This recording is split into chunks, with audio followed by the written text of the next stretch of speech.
कभी विपक्ष संविधान में मुस्लिम रिजर्वेशन पर जोर देता है तो कभी मुस्लिम समुदाय के साथ वक्फ संशोधन बिल को असंवैधानिक बताता है। आखिर चाहता क्या है विपक्ष? आप सभी को बता दूं कि वक्फ की संपत्ति का मालिक अल्लाह को माना जाता है और इस्लामिक धर्म के अनुसार जो भी जमीन पवित्र या धार्मिक है उसे वक्फ को समर्पित कर दिया जाता है, लेकिन समर्पण मन से होता है, ना कि जिस चीज पर हम उंगली रख दें वो सिर्फ हमारी। और वक्फ बोर्ड के अनुसार जिस भी जमीन पर, जिस संपत्ति पर वक्फ अपना दावा ठोक देता है उसके बाद उसके खिलाफ कोई आवाज नहीं उठा सकता। लेकिन जब से सरकार ने इसमें संशोधन की बात कही है तब से मुस्लिम समुदाय और वक्फ बोर्ड में खलबली मची हुई है। With your permission, I rise to move for leave to introduce the Waqf Amendment Bill 2024.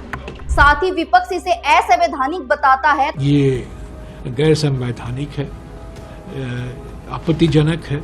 ये जो पार्लियामेंट में बिल पेश किया गया ये बिल्कुल वक्फ के खिलाफ है। ये सरकार अपनी पोलराइजेशन की राजनीति से बाज नहीं आती। तो मुस्लिम संगठनों ने प्रदर्शन कर हल्ला बोल कर रखा है। इसी के साथ मेरे दर्शकों को ये भी पता होना चाहिए कि आखिर वक्फ संशोधन बिल की आवश्यकता क्यों पड़ी। आप सभी को जानकर हैरानी होगी कि वक्फ बोर्ड के पास में 8,72,351 वक्फ संपत्ति है जो कि 9 लाख एकड़ में फैली हुई है, जिससे भारत के सबसे बड़े भूस्वामियों में से एक है वक्फ बोर्ड। जिसके कारण सरकार का ये कहना है कि वक्फ बोर्ड में भ्रष्टाचारी बेहद ज्यादा है और इसे सुधारने और इस संपत्ति का सही उपयोग करने के लिए इस बिल को पेश किया गया है। सरकार का मानना है कि इस बिल से वक्फ संपत्ति को रेगुलेट करने और इससे जुड़े विवादों से निपटने का अधिकार मिलेगा, जबकि इससे पहले वक्फ बोर्ड जिस भी संपत्ति पर अपना दावा ठोक देता था उस पर फिर कोई कार्यवाही नहीं होती थी। साथ ही इस बिल से वक्फ संपत्ति का सही इस्तेमाल और महिलाओं को भी लाभ पहुंचाया जाएगा। वहीं इस बीच दूसरी तरफ कुछ नेता अपनी सियासी रोटी सेकने में लगे हैं। Clear violation of the constitution.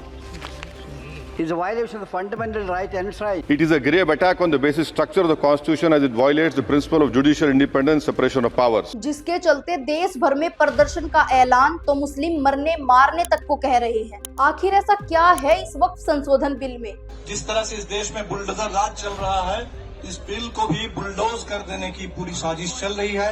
क्या हम इस वक्फ बिल को किसी भी हालत में मंजूर नहीं करेंगे। वक्फ अमेंडमेंट बिल 2024 वक्फ अमेंडमेंट बिल, आपको अमेंडमेंट लाना है तो दूसरे धर्म के बारे में लाओ, अपने धर्म के बारे में लाओ, हमारे बीच में घुसने की आपको क्या जरूरत है। जो हालत कर रहे हैं सारा देश में, इसको हम लोग कभी भी बर्दाश्त नहीं करेंगे, जिससे मुस्लिम संगठनों और विपक्ष को इतनी तकलीफ हो रही है। चलिए जानते हैं। वक्फ संशोधन बिल के अनुसार अब वक्फ के किसी भी संपत्ति विवाद के खिलाफ हाई कोर्ट में जा सकते हैं, जबकि इससे पहले वक्फ ट्रिब्यूनल का फैसला ही आखिरी माना जाता था। दान किए बिना वक्फ अब किसी भी संपत्ति पर अपना जबरन अधिकार नहीं जता सकता, जबकि इससे पहले जिस भी संपत्ति पर वक्फ अपना दावा ठोक देता था वो वक्फ की हो जाया करती। वक्फ बोर्ड में पहले महिलाओं और अन्य धर्म के लोगों के लिए कोई जगह नहीं थी, लेकिन अब वक्फ बोर्ड में महिला और 2 अन्य धर्म के सदस्यों का होना अनिवार्य है। कलेक्टर वक्फ की संपत्ति का सर्वेक्षण कर सकेगा, उसके पास सरकारी संपत्ति को गलत तरीके से वक्फ की संपत्ति की जांच का अधिकार होगा, जिस पर जेपीसी ने सिफारिश करी थी कि इस काम के लिए कलेक्टर से ऊपर के रैंक के किसी अधिकारी को सौंपा जाए, जिसको राज्य सरकार नामित करेगी। साथ ही वक्फ संपत्ति का पोर्टल पर रजिस्ट्रेशन जरूरी होगा और वक्फ संपत्ति नोटिफाई होने के बाद उसे अपलोड कराना होगा। तो इन सभी पहलुओं को वक्फ संशोधन बिल में शामिल किया गया है, जिसकी खिलाफत मुस्लिम संगठन कर रहे हैं। कहा जाता है कि जो व्यक्ति सच्चा होता है उसे किसी तरह का कोई डर नहीं होता, लेकिन यहाँ वक्फ बोर्ड का डर साफ साफ दिखाई दे रहा है, क्योंकि ऐसा दावा है कि वक्फ बोर्ड के पास 90% जमीन अवैध है जिसके कोई दस्तावेज नहीं है, जिसके कारण यदि वक्फ संशोधन बिल पास होता है तो सभी अवैध जमीनों को छोड़ना होगा और उनकी मनमानी पर रोक लग जाएगी। यही डर वक्फ बोर्ड को सता रहा है। और वक्फ संशोधन बिल पास होने से पहले ही इतना बवाल क्यों इसे इतना विवादित बनाया जा रहा है, और क्या ये बिल पास होना चाहिए या नहीं, ये सभी सवाल मैं मेरे दर्शकों पर छोड़ती हूँ। कमेंट कर बताएं और देखते रहें हरियाणा की बात अदिति के साथ। नमस्कार।